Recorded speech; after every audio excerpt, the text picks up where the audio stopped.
welcome to the Walking in Aloha Let's Talk Story podcast. Once again, here I am. My name is Michelle A G Ebalaroza-Kawano, and we are here welcoming Marleen Mour, all the way in Australia. Hello.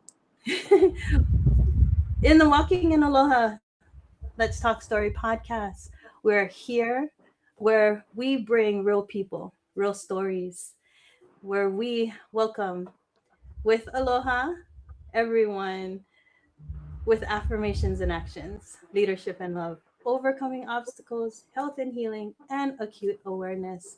So if you're joining us for the first time, that is what aloha is here on the Walking in Aloha Let's Talk Story podcast.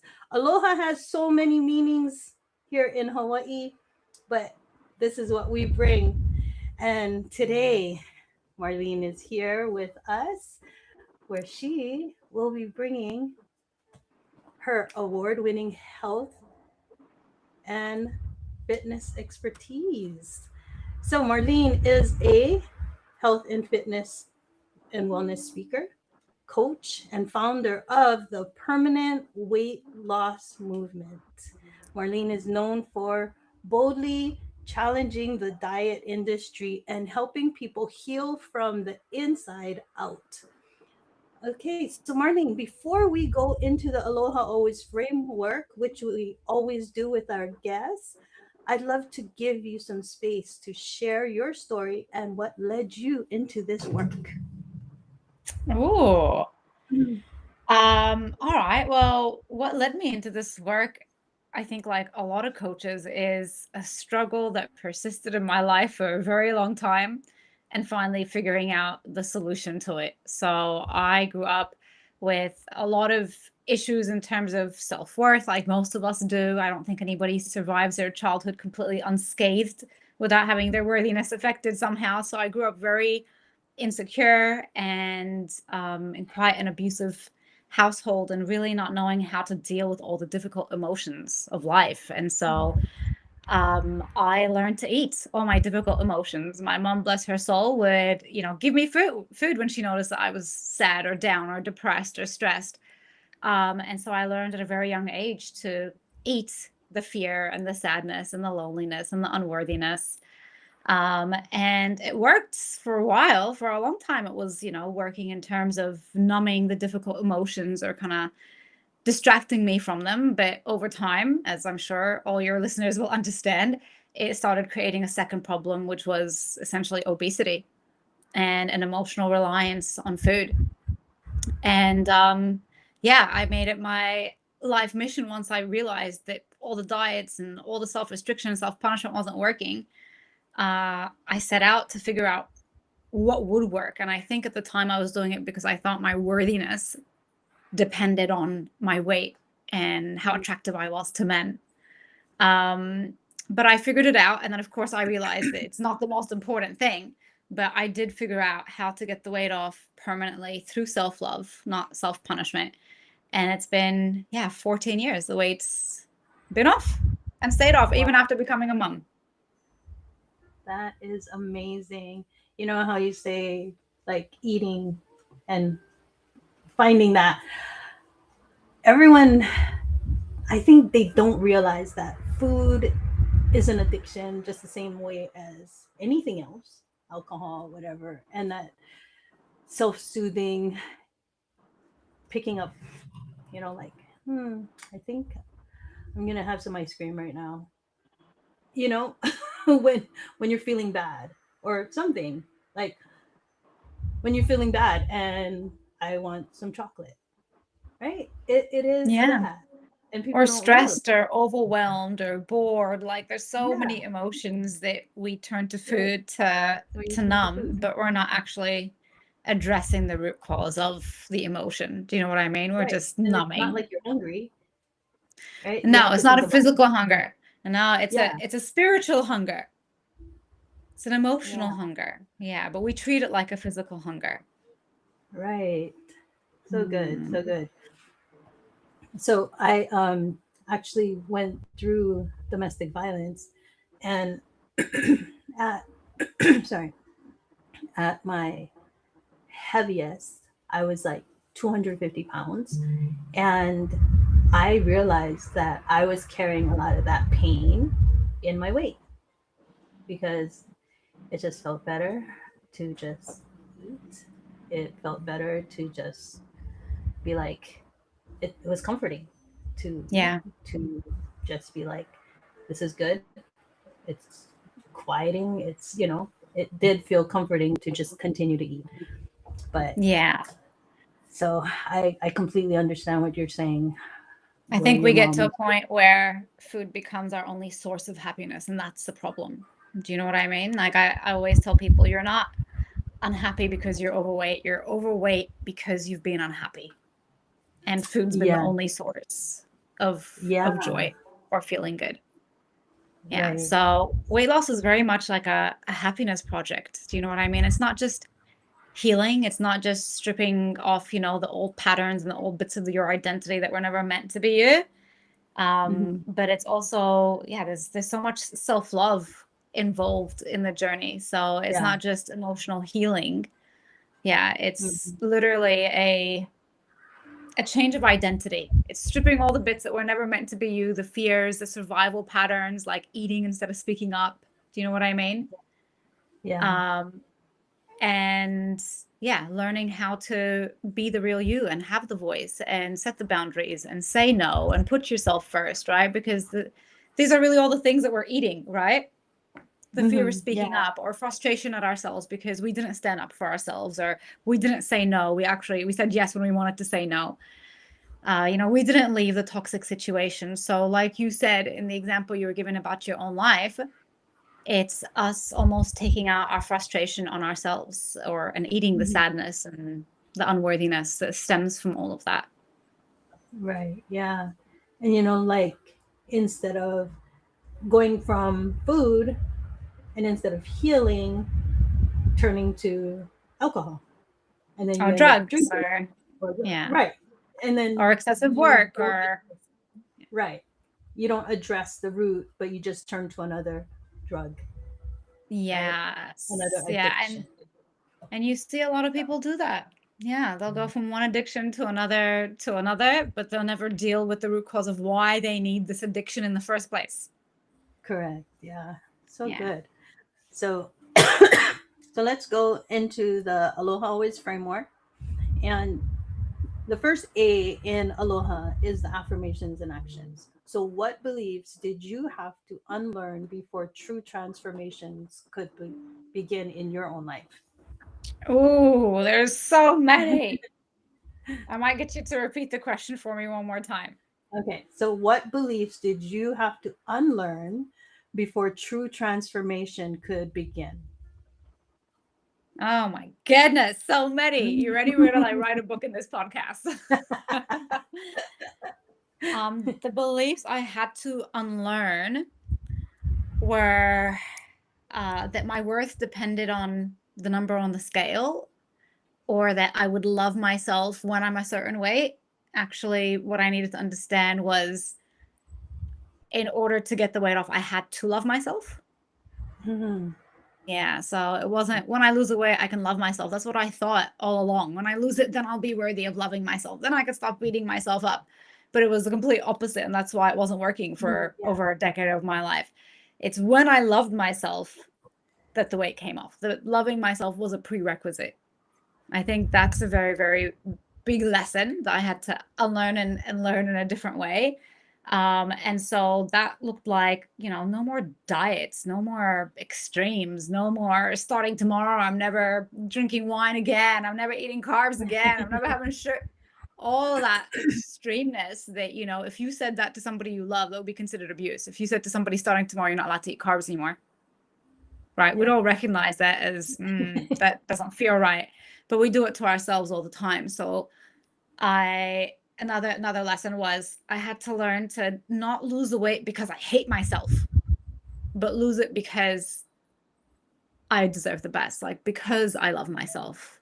Does that Yeah. make sense? So there's a lot of shifts in the way that I was thinking about this entire journey.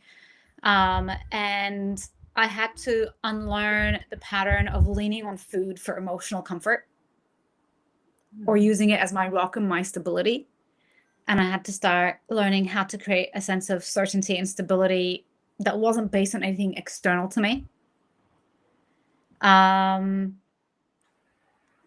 And I think the other belief that I had to let go of was that food could like emotionally soothe me. Food has no capacity to emotionally soothe me. So yeah, I had to let that go and start processing my emotions instead of eating my emotions. That's so Yeah. good. Yeah. On the psychological level, I would say those were the massive beliefs that needed to shift. Yeah. That's so good. I love what you said about, oh, I'm gonna love myself when I'm at this weight, you know, instead of being like, no, I'm gonna love myself now so that I can get down to this weight, like that. That was the same way with me, Yes. because I actually had to tell myself I deserve more. I deserve better. Loving Yes. myself first was really important for me to make the changes that I had to make. And it was the foundation for getting me out of that domestic violence situation. Because if I didn't love myself first, I would have never left, you know, because I deserve better, right? Amen. It's that recognition that, yeah, I deserve Yeah. better. And I think a lot of people get confused and they're like, how, Marlene, like, how do I love my body when I literally don't like how it looks? How do I love myself when I don't like what I see in the mirror? And I think on the one hand, you got to recognize you're way more than a meat suit, right? Mm-hmm. Like your body will die, but like you're going to live on, sort of thing. Do you know what I mean? So you are not your body, first of all. Like there's so much more to love than just the physicality of us, Right. right? We're all going to get old. We're all going to wrinkle away. We still want to be loved and not just based on our looks. So we're Exactly. way more than our looks, first of all. But the second part of being able to love yourself now is understanding that loving your body doesn't mean settling. Do you know what I Mm-hmm. mean? If you're at a weight that you're uncomfortable at, that's unhealthy for you, you can still love your body and accept that this is where I am. And I love Yeah. my body for protecting me every time I shove too much toxic sugar in there and I had to store it as fat so my organs don't get poisoned. I love my body for every time I stressed it out. And because again, like storing fat is a survival mechanism. Your body's surviving. Your body's looking out for Mm-hmm. you. So changing the resentment towards your body to a gratitude that your body has survived you and the abuse you've put it through, you know? Um, and yeah, switching the meaning from accepting my body so that it doesn't mean I'm settling, but it means I accept, but I recognize I deserve the best. Yeah. Very good. So, what daily actions matter more than diet, pills, or discipline? What daily actions matter more than? Oh, respecting yourself, I would say. Nice, Yeah. nice, so So, good. and that means lots of things. It means, doing what you say you're going to do, like keep the promise you make to yourself. And if you're not sure you're going to keep it, don't make the promise to yourself. Do you know what I mean? Like respect yourself enough to do what you said you're going to do simply because you said you would. But it also means like set boundaries with people, like don't let people just take endlessly or walk all over you or, like not speak up and then go home and punish yourself for it. Like Mm, respect yourself out in the world in every interaction, and you're not going to come home frustrated and pissed off at yourself. Do you know what I mean? Yeah. So, and that's part of, again, what loving yourself is. It's learning to be that parent for yourself where you're going to set the boundaries and you're going to hold the boundaries and you're not going to dishonor you to please someone else. oh, so good. And that just leads us right into the L, love, leadership and love. Why is self love, not willpower, the foundation of permanent weight loss? Oh, um, because there's so many different parts of this. Self-love I could talk about for hours upon hours upon hours. I'm just publishing a book right now called The Power of Self-Love. Um, but yeah, love is such a broad topic, but it's really comes down to the relationship you have with yourself. Mhm. So that means like, are you there for yourself when the difficult emotions come up? Or do you turn your back on yourself and go, here, drink a bottle of wine. I don't want to listen to it. Just turn on some TV and go numb yourself. Do you know what I mean? Like perhaps our distracted and busy parents did. You know, I don't have time to listen right now. Here's some candy, or here, go watch some TV.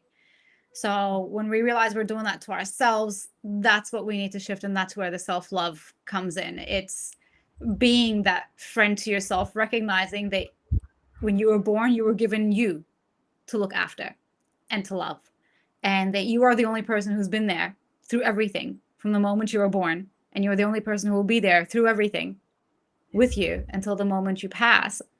And so you need to learn how to be your number one priority, how to fill your cup first, and how to, you know, deal with it, like how to process emotions instead of eating the emotions.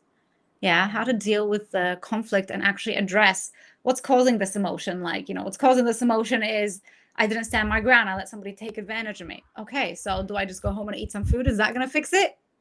No, right? So it's self-love is kind of like developing that relationship within yourself where you are the divine mother and divine father you always needed and perhaps never had. The mother who's going to be there to listen. You had a tough day at work. Somebody crossed a boundary. Boss disrespected you. You're going to be there like the healthy mom, open to listening without judgment, without shame, without giving advice right away, just holding space, you know, for yourself and allowing yourself to process the emotion and cry if you need to, or yell if you need to, before dad steps in. And dad goes, all right, like, let's fix this shit. We need to action some stuff. So all of that falls under the heading of self-love. But even everything that we discussed today around like emotional eating or processing instead of eating your emotions, that's still only like 1/3 of the equation to permanent weight loss, and 1/3 of the equation of what we define self-love as when it comes to weight loss. So yeah. So good, so good. All right. So how does leadership over self show up in health and wellness? Leadership, how does it show up in self? I think it shows up in the recognition, like I said a few minutes ago, that you're responsible for looking after you. You were given you. But it's also recognizing like no one is coming to save you. No one's coming to save you. No one's going to come to diet for you. Not that I'm telling you to diet, because diets don't work, you know, but nobody's going to come and cook the food and get rid of all the problems. And like, it's you. You have to learn how to lead you. And that's not by beating yourself up and calling yourself fat and starting tomorrow you're not allowed to eat carbs. You know, it's the opposite of that. Good leadership is the opposite of that. It's the encouraging and the uplifting, right? We know the difference between a good coach and a bad coach, or a good leader and a bad leader. And self-leadership is also about like no longer insisting on holding on to the victim mentality and the stories of your past that have allowed you to feel like a victim, and instead realizing, oh, well, I've been my own parent since the age of 21, and therefore I need to lead the way in doing the healing that's required. I need to be the one to go back and reassess, you know, what beliefs I inherited and whether they belong to me or not. Yeah, that's self-leadership. Exactly. You know, I always told myself, like, when I was at my heaviest and I was like, I need to stop. And I told myself, no one's stuffing this food in your mouth. No one's force feeding you, you know, and you didn't get here overnight. This was over and over and over again. Yeah. And you did it to yourself. So now it's time for you to undo it yourself, you know? Yeah. And it was a lot of that where you're like, no one's going to come here and rescue you. No one's going to change this for you. It's you taking care of you. So, and it's not the easiest thing, because like what you said just a second ago, like it didn't happen overnight. You've been doing this day after day after day. I think the difficult thing that people don't realize is when you've done it for so long, it becomes an unconscious pattern, like a memorized pattern that you just slip into without even consciously choosing it. You're just like, what's this cookie doing in my mouth? What's my face doing in the fridge? You know, like, how did I get here, sort of thing. So it's the difficult part in making the shift and learning new habits is making it a conscious awareness again. Do you know what I mean? Instead of just autopilot, I'm stressed, I go to the pantry. Yeah, so it's Yeah. recognizing that it's a pattern you've literally memorized unconsciously, like driving a car somewhere without remembering which turns you took because you've memorized it. Do you know what I mean? Yeah. So yeah, it's unmemorizing and memorizing something new and helpful. Yeah. But the one thing that I did realize is that if you can get into those patterns and into those grooves that got you into that bad place, you can also do the same thing to get you into a good place. Amen. So, Wise words. Yes. yes. So, overcoming obstacles, the O in Aloha. What resistance did you face when you began challenging the diet industry? Oh. The challenge that I faced was first with myself, in that I didn't think anybody would understand self-love for permanent weight loss. I thought, self-love isn't really a popular topic out there. I was like, maybe I'll wait for it to get a bit bigger and then, like I'll, put this program out there, really push it. And I remember I had a really good coach who said to me at the time, he was like, wait for somebody. He was like, why not you be the first? And I was like, that's a very good point. And I think as I've put it out there, there's definitely been a lot of, not in a bad way, but curiosity from people as to what I mean by self-love for weight loss. Like, what is that? What does it look like? Because again, can be such a vaguely said word that's just so easily thrown around. But I wouldn't say that. Let me have a think about this for a second. What is the biggest obstacle in putting this program out there? I don't feel there has been an obstacle. Besides that, people just wrapping their brain around self-love, even within the program, people might take a month or two where they're like, I still don't see the point. I still don't see the point. But once they get it, then it just makes complete sense. So I wouldn't say I've gotten any pushback from the industry itself. And again, because like we don't use any products, we don't rely on anything outside of ourselves. So this is just all about you and your relationship with you. I think for me, like when I was changing the way that I was eating, changing the things that I was doing, even though it was better for me and healthier and everything, it was other people seeing it like the weirdest thing, but like it was a bad thing, right? Like In what way? not okay, so also now you got your nose up in the air kind of thing, or like like I like Like you almost think like you're I better got than us? snooty. Right. Like now I got snooty or something, and I'm thinking, no, I'm just taking care of me, right? And Yeah. that's that self-love, the part where I knew I had to do better for me. And even like when I decided that I was going to stop drinking, I was like, no, I just need to do better for me. And then it was like, oh, so now you can't drink with us, like as if it was a bad Mm. Yeah, it's very interesting. In some cultures, like, eating or being big or drinking is part of the culture, right? Like it somewhat defines the culture. And I've seen with not all my clients, obviously, but maybe about 15% of my clients who come from cultures where it's almost expected to be overweight. Like it's part of the identity. Like every woman in the family, every auntie, every cousin, yeah. everybody is about, like 50 to 100 pounds, maybe more overweight.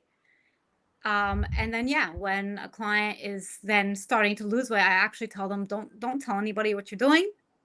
Just let this be something you're doing for yourself. And when you lose the weight and they start to comment, then see if you want to tell them or not.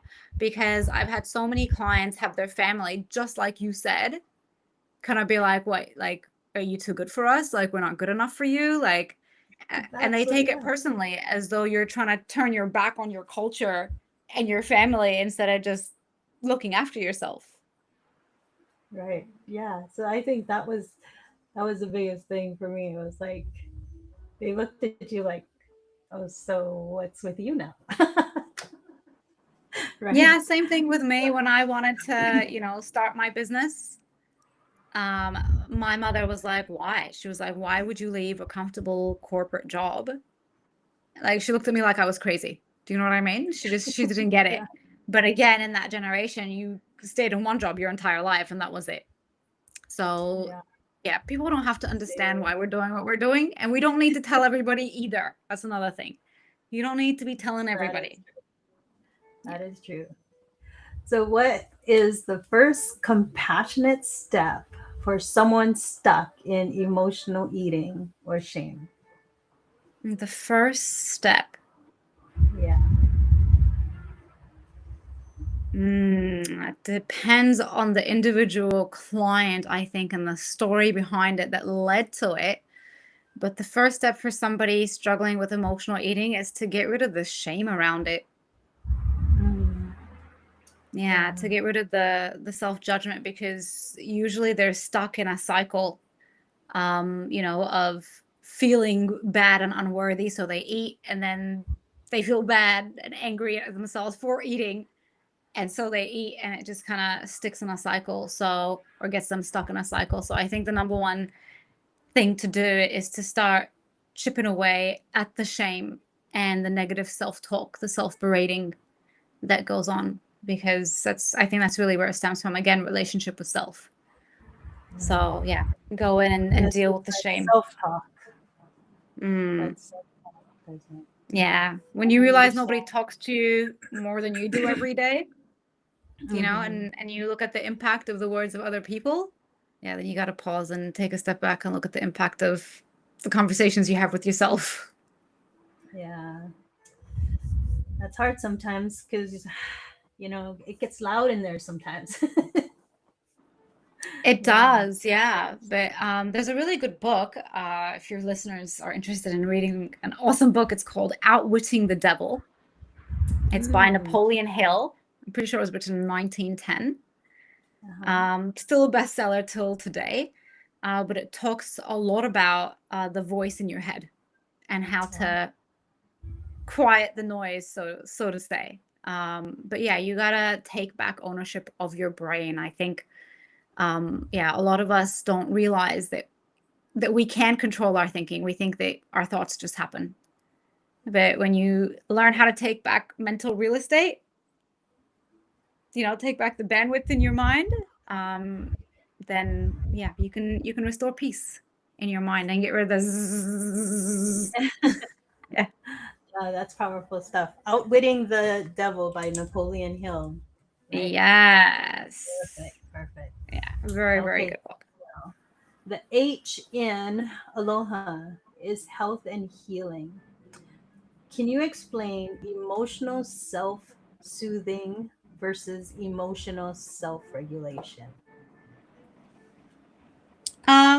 I think they're the same thing, just different terms. Self soothing and So self regulation. yeah, It's the same. soothing and regulating the nervous system, pretty much the same thing. But usually, when we say, regulating, we're talking about using your breath to regulate your nervous system. So when you're anxious or fight or flight or in freeze mode, you tend to either hold your breath or have really short, shallow breathing. Whereas a calm nervous system is associated with long, deep, slow breaths. So if we're talking about just regulating, like on the run, you notice, oh, like I'm feeling anxious there, I'm holding my breath, then yeah, then it's very simply, taking control back of your actual breath, which is connected to your nervous system, and learning to, like slow it down, get it back under your control. But emotional self-soothing, I would say, would be taking it a step further and not just regulating the nervous system, but actually looking at the emotion and the message of the emotion. So allowing yourself to feel the emotion. Let's say the emotion is anger. So I would allow myself to express the emotion somewhere safe. I might go scream into a pillow, right? Let it out, scream as much as I need to. And then once the anger is out, then I can start to reaccess my logical brain and extract the lesson from that. And the lesson might be, like I was mentioning earlier, oh, you're angry because, you know, somebody crossed your boundaries, or you're angry because you didn't hold your boundaries, you didn't speak up. And so self-soothing is not just processing the emotion, but then, like I was saying earlier with the mother and father, actually then actioning the thing that needs to happen to remove the cause of the emotion. Right. I Yeah. see. So, emotional self-soothing. So it wouldn't be like, I'm gonna go get some ice cream today. Would that be emotional self-soothing? No, because you're not actually addressing the emotion, right? Yeah, I think the first step to emotional self-soothing is being able to name the emotion. Oh, okay, I see. So, like, I'm feeling resentment, I'm feeling angry, I'm feeling frustrated. Yeah, that's always the first step. You got to name it first, Mm-hmm. right? And if you're skipping that and you're just like ice cream, like I It's always kind of say to like my masking clients, it then, right? yeah, I always tell my clients, like sometimes, you know, I'll get a message from somebody and they're like, Marlene, I'm just about to chow down on this bucket of KFC chicken, you know? And I'll give them a call and I'll be like, hey, what's going on? And they're like, oh, I'm driving to KFC. That's it. I had a shit day. And I'll say, all right.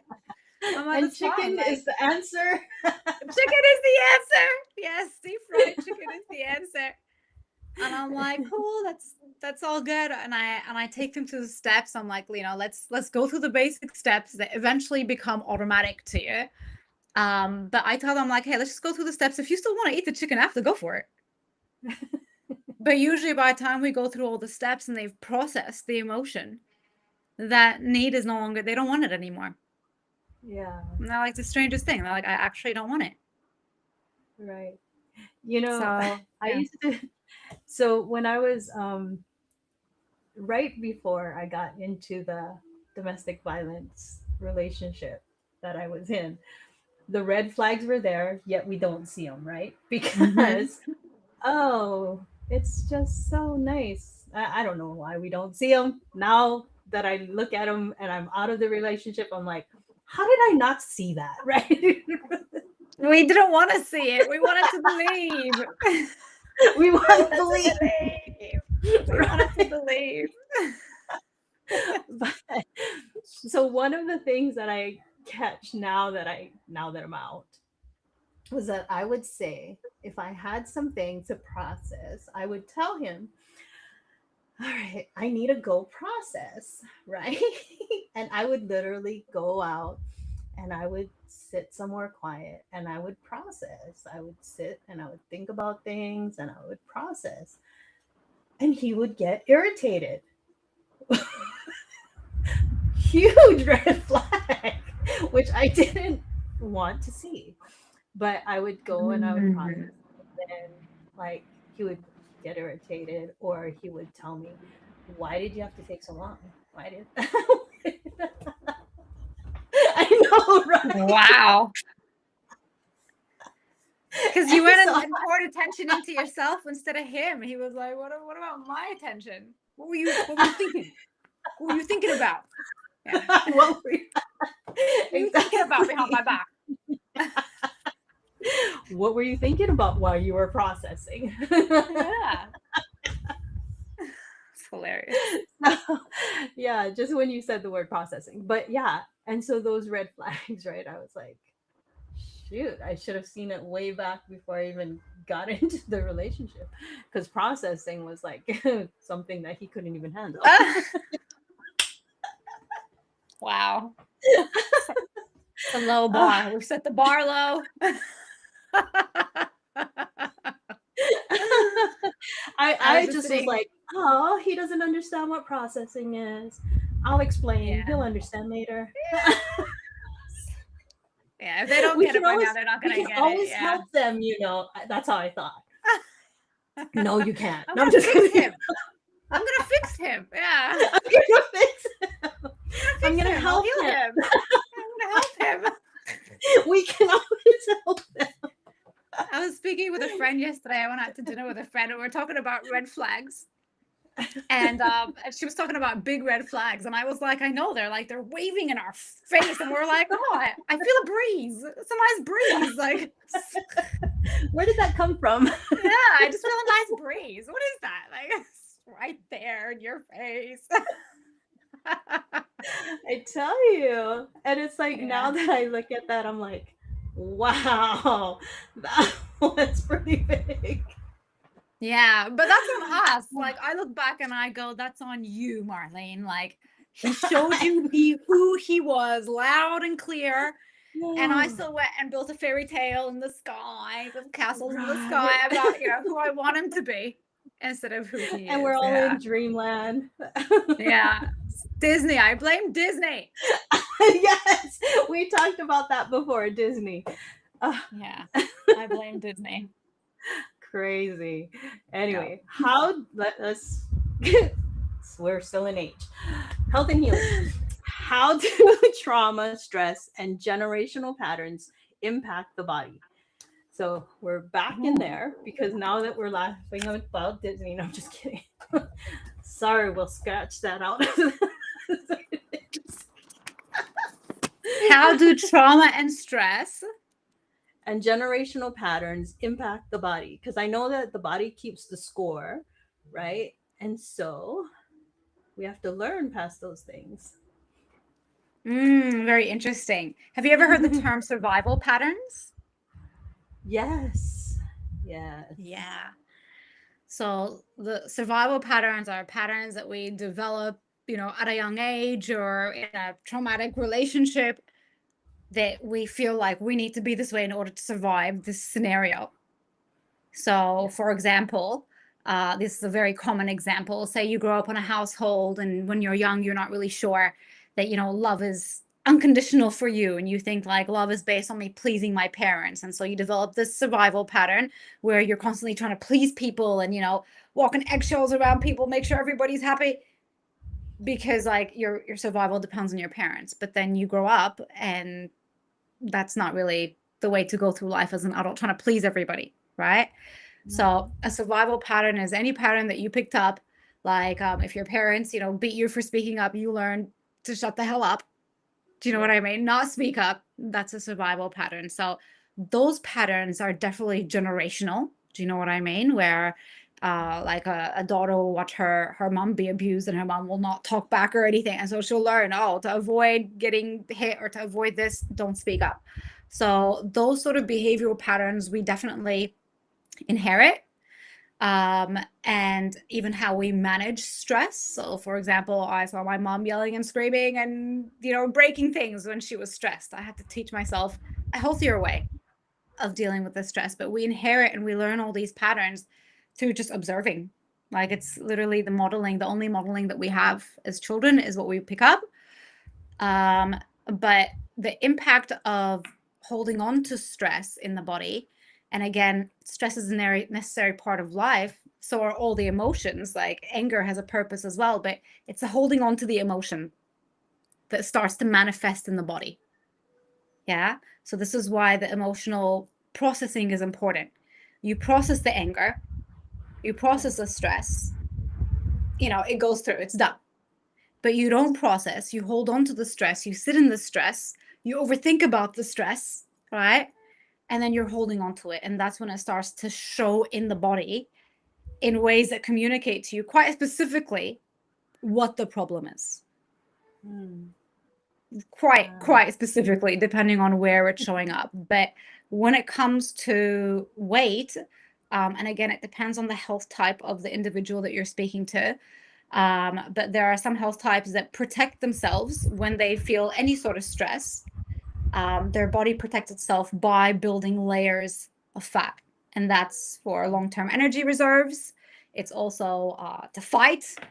Do you know what I mean? And to actually put a layer between your skin and your organs. Do you know what I mean? In case you get stabbed or the cold weather or something like that. So ongoing stress, like when it comes to weight, for example, your body will just interpret stress as, time of famine, or stress, it's winter, we need to store.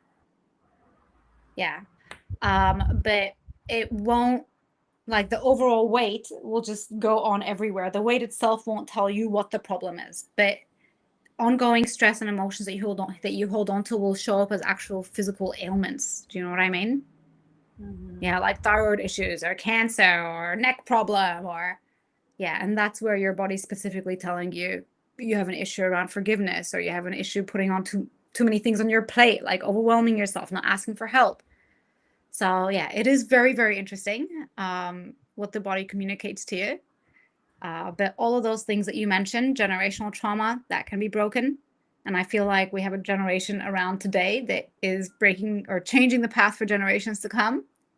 And the stress and all those difficult emotions, there's nothing wrong with them. They just need to be processed instead of held onto. Yeah, that's so good to process that, because yeah, I feel like you said, people have held on to things for too long, and it is time, right? It is time that we start breaking those generational curses. So, Amen. yeah. I remember I went to an energy healing session years ago. I didn't know anything about, any of this energy healing stuff, but one of the things he asked me to do was to scream. And I was like, what do you mean? And he was like, I just want you to scream. And I was like, we're in an office building. I was like, there's other companies around. I was like, what do you mean scream? And he said to me, he was like, I just want you to scream as loud as you can. He said, this isn't just for you, what you've been through. He was like, this is for generations of women in your lineage that never got to express. And when I started to scream, I don't think I'd ever screamed so much. And then after all the screaming was out, I just broke down in sobs. It really, really felt like it was for generations Yeah. of Yeah. women. Yeah. Yeah. So good. Yeah. Very That is interesting so good. stuff. Yeah. So, A, the last A in Aloha, acute Yes. awareness. Why does one size fit all? I hate that word. No, I'm just kidding. Why does the one size fits all fail in health and fitness? Because it doesn't. Because there is no one size fits all. What are you talking about? What are you talking about? What are you Right? talking That's what I about? said. Whoever said that? If it was one size fits all, surely we would have discovered the magic diet, the magic way to eat, that makes everybody thin. But yeah, I've seen it time and time again. I was just speaking to a client today who lost 17 kilos and then just hit a plateau for the last 3-4 months. And we looked at her epigenetic results again, and we discovered, it has nothing to do with the food. She actually doesn't need to change anything in the food. We need to help with her liver, because her liver is like got a lot of toxicity that it's trying to filter through, and it's stopped fat burning altogether. So her weight loss right now has nothing to do with diet or food. It has to do with healing her liver so that her body can prioritize, fat loss again. So there is no one size fits all. I see it all the time. In fact, if I'm going to be completely honest, when I launched my business, I recommended the same thing for everyone. I recommended every client do what I did with food and exercise to lose weight. And it did not take long for me to realize this shit's not working. Like, it was working for maybe 30% of my clients, but there was 70% it wasn't working. Mm-hmm. And I had to go and understand epigenetics and the uniqueness of every individual body. Like, just like our fingerprints are unique, what our body is designed for is unique. What we're supposed to eat and how we're supposed to eat and when we're supposed to exercise, all of that, there's a specific thing our body was designed for. My body's different to your body. So once I started understanding that and using epigenetic testing to help my clients, that was a complete game changer. We have like a 98% success rate, because now we can, instead of just guessing and hoping it's going to work, we can figure out exactly what's right for this client, what was their body designed to respond to, and then start implementing that. And that's been a complete game changer. So if somebody's listening to this right now and they're like, oh, how do I know, if this diet's right for me? I simply answer this question. Like, did they ask me more than 5 questions? Did they ask me more than my height, my age, my weight, and my gender? Because if they haven't, then it's not for you. It's just generic. So just like if you go to a financial advisor, if they only ask you 2 or 3 questions and then start telling you where to invest your money, are you going to trust them? No. But if they get the full picture of your financial situation and then start advising, you have more trust, right? So it's the same exact thing. Before you put yourself on any sort of plan to try to get the weight off, you need somebody who cares enough to try to understand your unique body and your epigenetics before just throwing things at you that they're going to charge you money for, and then want to just guess around and hope that you're going to be patient. You want to know, you want to get the blueprint. What's right for me? So that when you start putting in some effort, you start getting some result. I think that's the most important thing, because we all know how quickly we lose motivation when we put in effort and there's no benefit or there's no result. So there is no one size fits all. We're all very unique. No two people are the same. Even twins do not have the same epigenetics. They might have very similar genes, but their epigenetics is different. So okay, so yeah. What is epigenetics? Oh, very good question. Yes. Epigenetics is a study of how your genes are switched on or off based on the environment that they're in.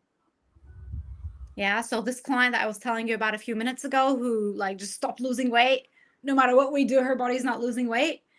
It's because it has another priority right now, which is her liver. Yeah. So your body is going to prioritize your health above weight loss always. I kind of lost track of what we were saying. What were we saying a second ago? Oh, no, I was asking what is epigenetics? Because you mentioned yes. epigenetics. So epigenetics was able to help us look at what's impacting her body right now. So her body right now is impacted by not just the food that she puts in, not just movement, right? That's what most people focus on. Right now, her body is not responding to these two things because there's other things in her environment that are preventing fat loss. So we look at all the things in our environment. So that could be our emotional state. Yeah, the stress, for example, that's going to impact whether our body is burning fat or storing fat. So if her body is under stress because her liver is under stress, then it doesn't matter about the food and the exercise. They're not the only things impacting. In fact, they're not responding. Her body's not responding to that at all. There's other factors that are affecting her genes that we need to look at. So epigenetics looks at way more than just food and exercise. It looks at about 8 different factors of your life, including like the climate that you're in. We have some clients who, if they're too cold, like physically cold, they're not going to lose weight. They need to walk around sipping on hot tea all day, hot water bottle, when they climb into bed at night, then the weight comes off. Yeah, time of day that they exercise. Yeah, time of day even that people exercise. Some people exercise in the morning and they're like, oh, morning, we're first thing in the morning, you're supposed to exercise. No, for some people, their body responds to it by storing fat because they're interrupting when their body's getting rid of toxins in the body. So their body's not able to do that. And then their body perceives it as stress, increases cortisol levels. So instead of losing weight from exercising in the morning, they're gaining weight because they're not working with their chronobiology. They don't know the impact of all these things on their body. So that's what epigenetics is, understanding the impact of your entire environment on your body. Wow, excellent. That's so good. Thank you for asking that question. Yeah. So good. We have to do a whole other one on epigenetics. Yes. We're talking about that for another hour. So, how does awareness of triggers create freedom? Ooh, what a good question. Yeah, if you are not aware of your triggers, you're going to be ruled by your emotions. Yeah. So triggers are awesome because any trigger is a little like alarm bell to go, hey, there's something you need to address here. There's something you need to heal here. So for example, I'll give you a very simple example. I could send out, an invite to 100 women to my next, Ditch Diets masterclass. And 90% will be like, yeah, awesome. Sounds good. I'll be there. And then you'll find like one or two people who are like, are you calling me fat? Yeah. They've all received the same message, but a few of them are triggered by it. Is that because I meant to offend them? No. It's their interpretation of it. So when they get triggered, they can come at me and say, you know, you're trying to call me fat, and get angry at me, but they're going to miss understanding, oh, wait a minute. This is a trigger for me. Why is this a trigger for me? Oh, because I was bullied when I was young, or because of this, or because I feel that I'm unworthy because of my weight, right? So every time we react to a trigger instead of pausing and getting curious about it, we miss the very important lesson that is required for it to no longer be a trigger. So good. Yeah. So like I said before, I was in this domestic violence situation, right? And thank God I'm out, I'm safe, and everything like that. God has a way of placing people together, and sometimes I think He's very funny. But anyway, I end up with, I am now married to an ex championship boxer. Being in a domestic violence situation, he puts me with someone who knows violence, which is kind of strange. But the thing is that because he knows violence and he knows how to handle violence, And knows how to control it. and he knows how to control it. Interesting. And so it Yeah. is the perfect match. God knows how to handle those things. And I didn't see that before. I was like, why would I be with someone like that? Right? Like that. And I was like, huh, Yeah. amazing. But anyway, he comes out one day and on the computer and I'm doing some work and he goes, oh, and there's a boxing movie. You want to go see it? I said, sure. When I'm done with this, let me know what time. He goes, yeah, it's about 9:30. I said, okay, I got time.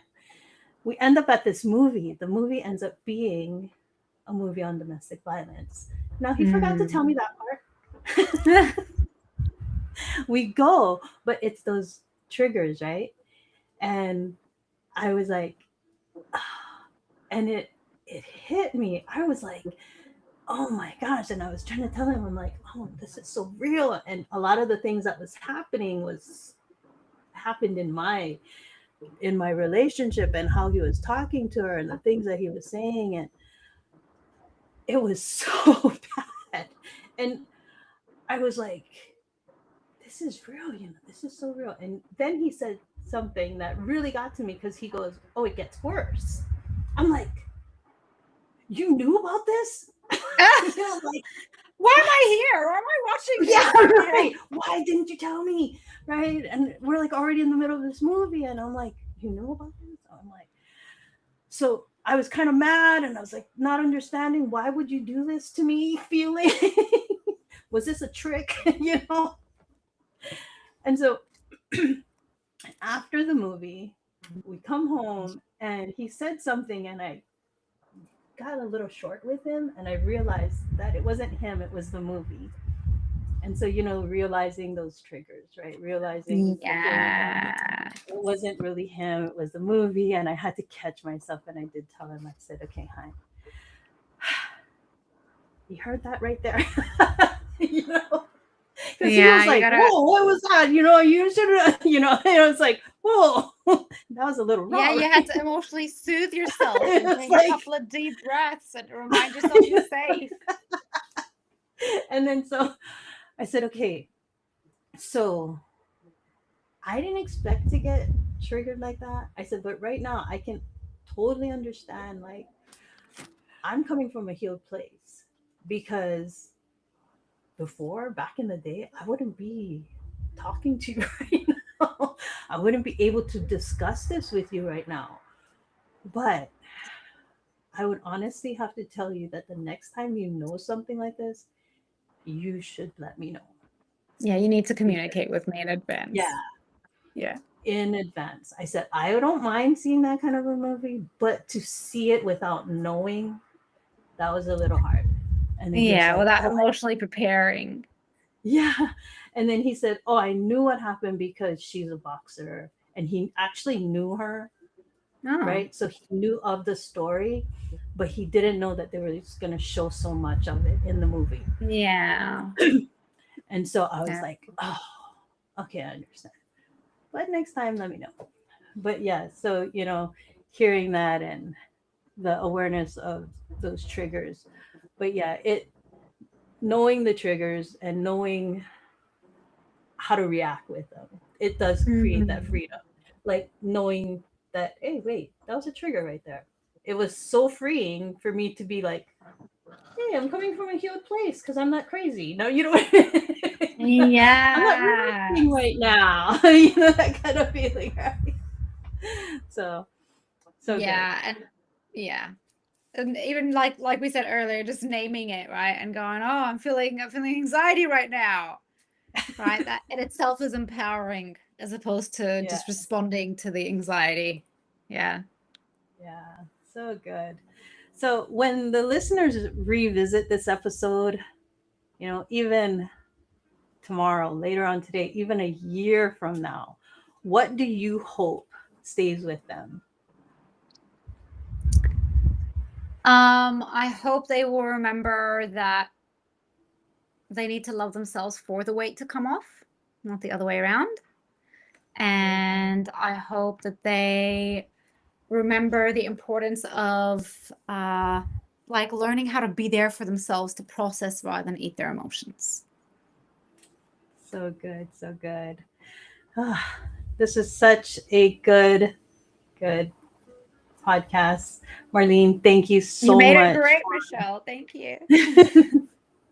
Thank you so much for this powerful and healing conversation. Ah, look at this big teddy. And for those listening who want to continue this journey with you, where can they connect with you? I think the easiest place to find me would be Instagram or Facebook. Just really look up my first name and last name. I shouldn't be too hard to find. There's a dot between my first and last name on Instagram. Or you can just go to thepermanentweightlossmovement.com and you can see when our next Ditch Diets masterclass is on and jump in and hear about 3 keys to making permanent weight loss easy. Nice. All right. Ohana family, this conversation. Oh, let this conversation remind you that healing begins with awareness, self-love, and truth.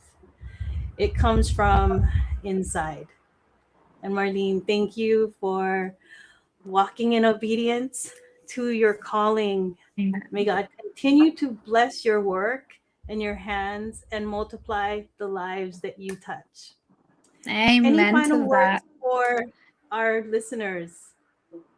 No, I'm just super thankful for this opportunity to connect with you. We've known each other for a while, but this was a real pleasure.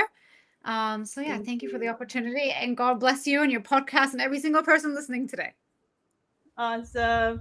All right, to everyone, God's blessings always. Walk boldly in aloha and ahui ho. Until next time. Mahalo.